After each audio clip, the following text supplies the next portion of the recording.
Bom dia, boa tarde, boa noite, boa madrugada também. Bem-vindos ao canal do Apressado. Olha, hoje a gente vai mergulhar de cabeça numa notícia que simplesmente parou o mundo do entretenimento. A mega fusão entre a Netflix e a Warner Bros. Discovery. É um movimento que pode, sério, mudar pra sempre as regras do jogo, decidindo o que a gente vai assistir e o que vai acabar ficando pelo caminho. E só pra gente ter uma noção do tamanho do monstro que a gente tá falando, vamos direto pro número que deixou todo mundo de queixo caído. O valor total do negócio, tá? Incluindo as dívidas da Warner, chega na casa dos 82,7 bilhões de dólares. É uma das maiores aquisições da história da mídia, gente. Com um valor desses, a Netflix não tá só comprando uma empresa, ela tá comprando um pedaço gigantesco da história da cultura pop. Então, como é que a gente vai entender essa história toda? Bom, nosso roteiro hoje é o seguinte. Primeiro, a gente vai voltar lá pro anúncio que fez todo mundo cair da cadeira. Depois, vamos dar uma espiada, sabe? Abrir o capô e ver o que exatamente a Netflix está levando para casa. Aí, a gente entra na briga que já tá rolando lá nos bastidores do poder. E claro, o que mais importa, o que é que muda pra gente na nossa casa. E por fim, a pergunta de $1 milhão, né? Será que esse é o fim do cinema como a gente conhece? Fica aí pra descobrir. Bora começar pelo começo, então. Pelo dia em que Hollywood e o mercado financeiro pararam para ouvir um único anúncio. Um anúncio que mandou ondas de choque por toda a indústria. A notícia caiu como uma bomba. A Netflix vai comprar a Warner. Mas o pulo do gato, o detalhe mais importante, não é só o estúdio de cinema. Eles estão levando junto a joia da coroa, o nome que é sinônimo de TV de altíssima qualidade, a HBO. E com ela, claro, todo o universo do HBO Max. Vamos olhar os números mais de perto, porque eles contam uma história bem interessante. O valor de mercado das ações da Warner, o que o pessoal técnico chama de equity, sabe? Era de 72 bilhões. Só que a empresa tinha dívidas, e a Netflix vai assumir tudo, o que joga o valor total do pacote para quase 83 bilhões. E o mais impressionante, eles vão pagar quase tudo em dinheiro vivo, 85% do valor. Isso mostra o poder de fogo que a Netflix tem hoje. A expectativa é que, se tudo correr bem com os órgãos reguladores, a chave do castelo seja entregue lá por 2026. Mas, olha, essa compra é muito mais do que planilhas e cifras bilionárias. O verdadeiro valor está no que a gente pode chamar de tesouro cultural. É tipo um baú de histórias que levou um século inteiro para ser construído. A Netflix não tá comprando só um catálogo. Ela tá comprando a própria cultura pop. Pensa só no peso disso. O mundo bruxo de Harry Potter, os 7 reinos de Game of Thrones, todo o panteão de heróis da DC Comics, de Batman a Superman, e não para por aí não, hein? Clássicos da comédia como Friends, dramas que definiram o que é TV de qualidade como The Sopranos, e animações que marcaram gerações e gerações como Looney Tunes e tudo do Cartoon Network. É uma biblioteca que simplesmente não tem comparação. E o resultado imediato disso no mercado é um nocaute técnico. A Netflix já era um gigante com 300 milhões de assinantes. Agora, soma aí os 128 milhões da HBO Max. O resultado é um monstro de 428 milhões de assinantes no mundo todo. A distância para os concorrentes ficou, assim, absurda. Se antes a gente falava em guerra do streaming, talvez a gente tenha acabado de assistir à batalha final. Mas é claro que um movimento desse tamanho não ia passar batido, né? Assim que a poeira do anúncio baixou, um muro de resistência começou a se formar e o epicentro dessa briga toda fica lá em Washington. E essa é uma declaração fortíssima, vinda de uma figura-chave. O senador Mike Lee, que é quem lidera o comitê que fiscaliza a concorrência, não mediu as palavras. Ele vê essa fusão como uma ameaça direta, um alarme mesmo, e chega a dizer que seria o fim da tal era de ouro do streaming que beneficiou tanto a gente com tanta opção.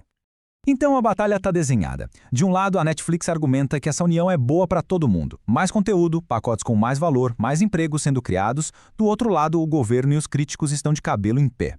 O medo é de um monopólio que dite as regras, que diminua a diversidade de vozes e, talvez o mais grave, que possa matar o cinema de vez.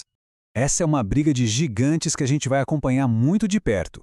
E por falar em acompanhar, uma pausa rapidinha. Pessoal, se essa análise está sendo útil, não esquece de compartilhar o canal e deixar aquele like, tá bom? Ajuda demais a gente a continuar trazendo mais conteúdo assim. Valeu!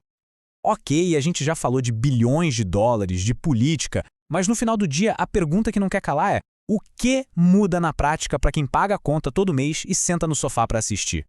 Essa é, sem a menor sombra de dúvida, a primeira pergunta na cabeça de milhões e milhões de assinantes.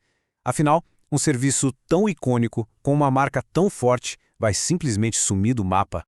Olha, a resposta mais provável parece que vai seguir um roteiro em 3 atos. Primeiro, no curto prazo, nada muda. Enquanto o negócio é analisado e aprovado, o HBO Max continua lá, do jeito que está. Depois, num segundo momento, a gente vai começar a ver séries como Game of Thrones e Succession pipocando no catálogo da Netflix. E, finalmente, no longo prazo, o mais provável é que o aplicativo HBO Max seja aposentado e todo o seu conteúdo seja absorvido, passando a viver exclusivamente dentro da plataforma da Netflix.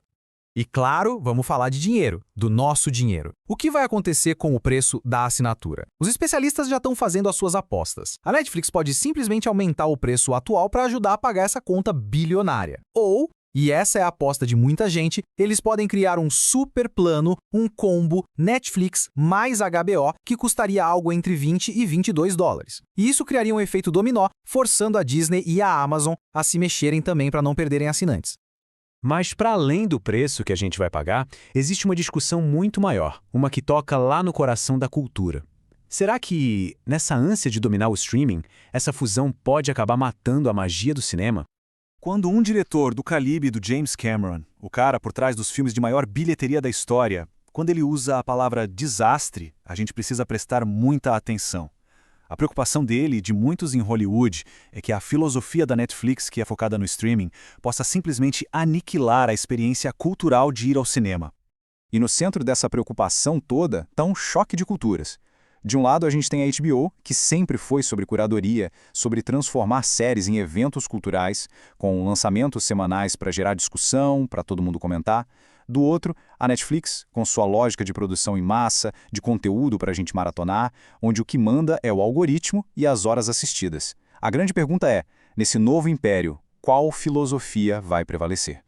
E os medos são bem específicos, bem práticos. Primeiro, que o tempo que um filme fica só nos cinemas diminua para menos de um mês. Segundo, que o legado de clássicos da Warner, tipo Casablanca, seja enterrado debaixo de uma montanha de lançamentos e fique invisível no algoritmo. Há também o medo de que a marca HBO, que é um selo de qualidade, perca seu valor e que grandes blockbusters da DC acabem recebendo o mesmo tratamento que um reality show de namoro, sabe? E essa pergunta resume perfeitamente o drama cultural que está em jogo. A preocupação é que, no ecossistema da Netflix, onde tudo é conteúdo e tudo é nivelado pelo algoritmo, a distinção entre uma obra-prima do cinema e o entretenimento passageiro simplesmente deixe de existir. Em resumo, o que a gente está vendo é a possível criação de um titã do entretenimento, como uma biblioteca de conteúdo que ninguém no mundo pode igualar. Só que o caminho até isso se concretizar passa por uma batalha regulatória gigantesca, e o resultado dela pode ter consequências profundas e duradouras, não só para o nosso bolso, mas para o futuro da arte cinematográfica como um todo. E agora a pergunta final fica para você. Essa fusão é a evolução natural do entretenimento? É o futuro concentrando tudo de bom num lugar só?